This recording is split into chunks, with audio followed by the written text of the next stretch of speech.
Shalom, selamat malam Bapak Ibu, saudara-saudara yang dikasihi di dalam Tuhan Yesus Kristus. Bertemu kembali kita dalam Renungan Harian Firman Tuhan edisi hari Senin tanggal 14 Maret tahun 2022 bersama saya Pendeta Sri Supawati.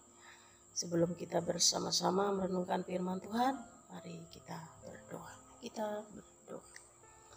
Bapa kami yang di surga, yang kami kenal dalam nama Tuhan Yesus Kristus, hadirlah Tuhan dengan roh-Mu saat ini untuk menolong kami, membuka hati dan pikiran kami. Buatlah kami mengerti dan memahami akan maksud firman-Mu. Terima kasih Bapa di surga, ampunkan atas segala dosa dan salah kami.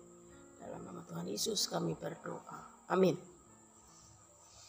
Bapak Ibu saudara-saudara yang dikasihi di dalam Tuhan Yesus Kristus, firman Tuhan saat ini ada di dalam Kitab Roma pasal 4 ayat yang pertama hingga yang ke-12. Dan yang menjadi tema adalah iman yang menyelamatkan. Bapak Ibu saudara-saudara yang dikasihi di dalam Tuhan Yesus Kristus, siapa yang tidak mengenal seorang tokoh yang bernama Abraham? Ia adalah seorang yang sangat terkenal di dalam Alkitab, khususnya di dalam Perjanjian Lama. Dan karena ketaatannya, karena imannya, membuat Abraham menjadi seorang yang sangat berkenan kepada Allah.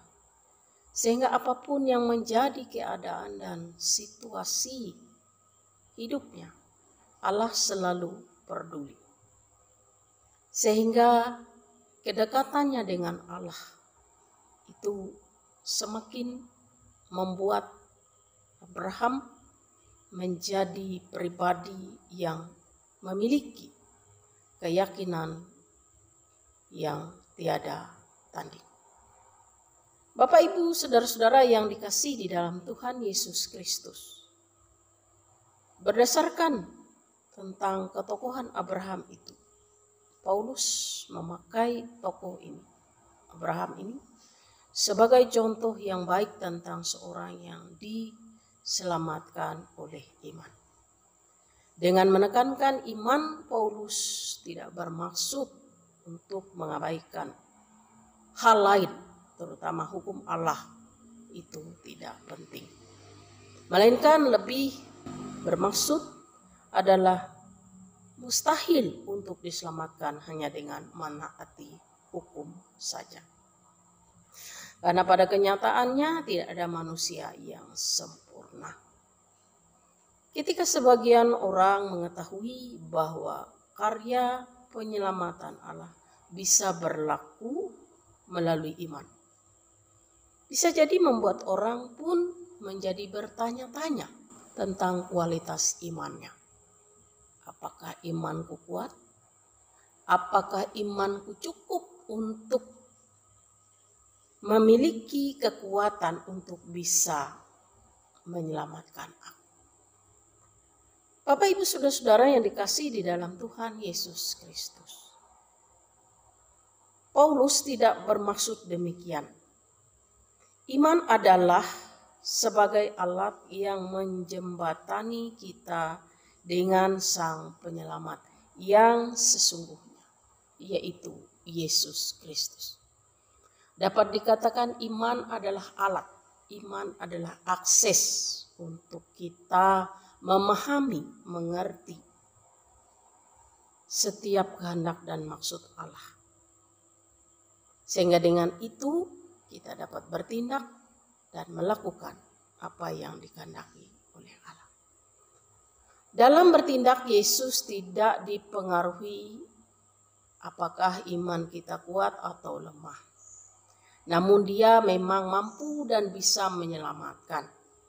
Ia memberi kita keselamatan sebagai karunia karena kasih-Nya kepada kita yang begitu besar. Kristuslah yang menyelamatkan kita, bukan perasaan-perasaan atau tindakan-tindakan kita. Jadi, iman adalah percaya kepada Yesus Kristus serta mau menerima karunia keselamatan yang luar biasa dari Dia. Amin. Mari kita berdoa. Bapa di surga, terima kasih atas firman-Mu yang boleh kembali kami dengar, kami renungkan. Materaikanlah firman itu di dalam hati kami. Tolonglah kami agar bisa meneladani cara hidup iman yang dimiliki oleh Abraham. Sehingga dengan demikian kami senantiasa dapat berkenan kepada Allah. Terima kasih Bapa di surga, kami mengucap syukur atas pemeliharaan Tuhan dalam kehidupan kami hari lepas hari. Untuk segala berkat-Mu yang boleh kami terima. Terima kasih Bapa di surga. Biarlah dalam kesempatan-kesempatan yang Tuhan berikan kepada kami dapat pergunakan dengan sebaik-baiknya. Dalam nama Tuhan Yesus Kristus kami berdoa. Amin.